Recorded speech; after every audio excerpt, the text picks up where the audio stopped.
Okay, let's just be real for a second.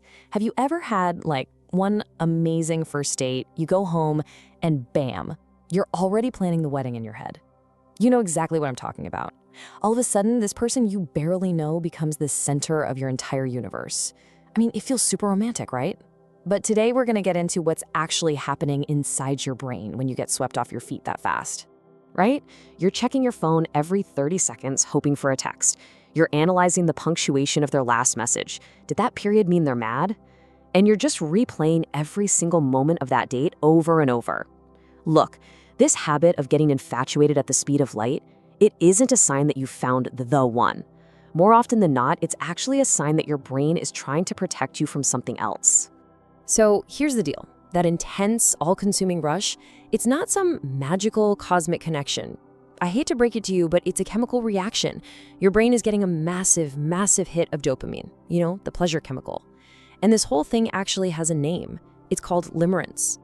Okay, let's really dive into this, because just understanding this one concept is the first major step to breaking the pattern.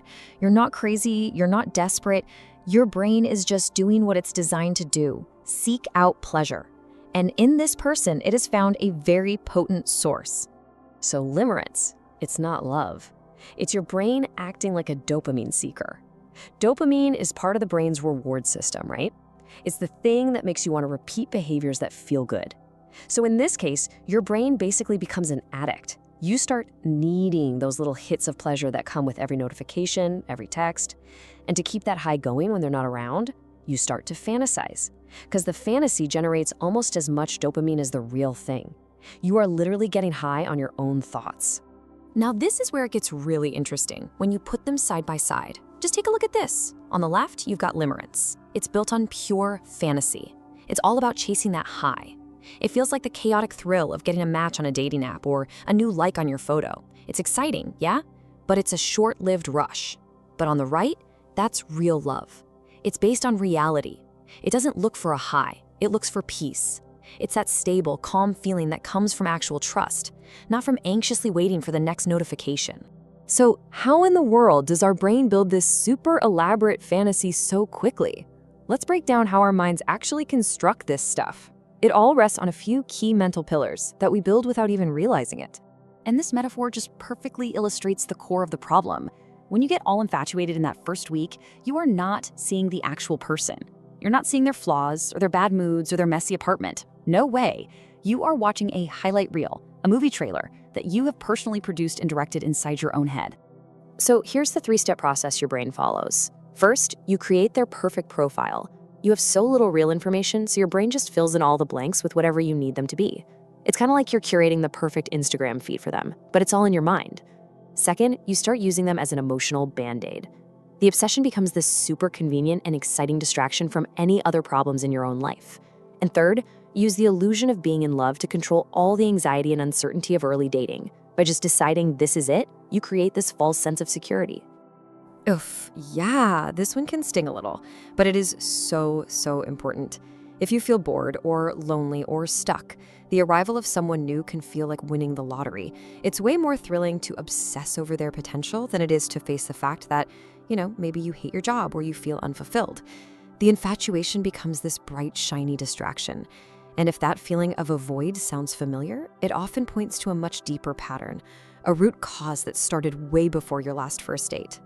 So, why are some of us more prone to this than others? Well, the answer often lies a little deeper. It's in our attachment patterns, the ones that were formed when we were really young. People who get infatuated at lightning speed often have what psychologists call an anxious attachment style. This can come from a childhood where love and affection felt, unpredictable. Maybe your parents were super warm and loving one moment, but then distant and cold the next. What that does is it teaches your young brain that connection is unstable.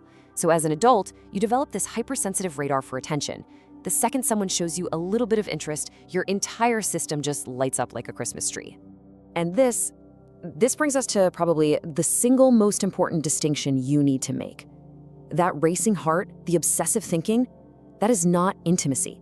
That feeling of intensity is actually your deep-seated fear of abandonment kicking into overdrive.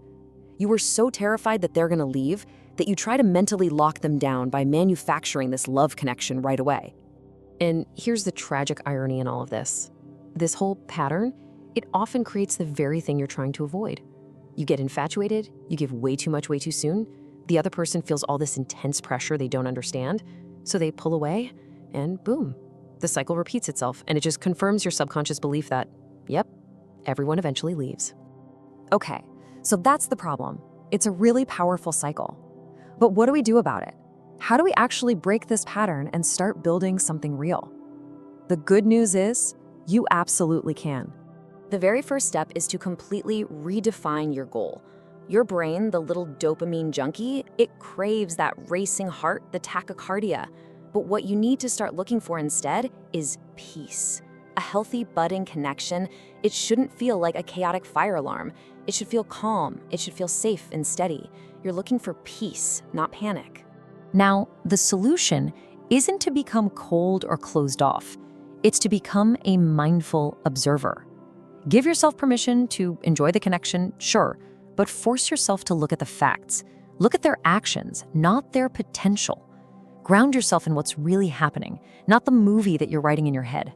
Now, there's a really practical, actionable rule you can use to help with all of this. It all comes down to one simple number. It is called the 3-month rule, and honestly, this can be a total game changer for retraining your brain to slow down and build a connection that's based on reality, not fantasy. So here's the plan. For the first 90 days, you just commit to these simple things. You do not make any major life decisions for this person. You don't cancel your plans with your friends just to be available for them. You don't drop your hobbies. You basically force your brain to maintain its own separate, full life. What this does is it gives you the time and the space to actually see the real person, including their flaws. And if after 3 months of seeing them clearly, you still like them, then, and only then, can you let your heart turn up the volume a little. And let's just end with this. The ultimate way to break the cycle of falling too fast for other people is to fall in love with your own life first. When you are the main character of your own story, you won't need someone else to come in and save you. You'll be looking for a partner, not a plot twist.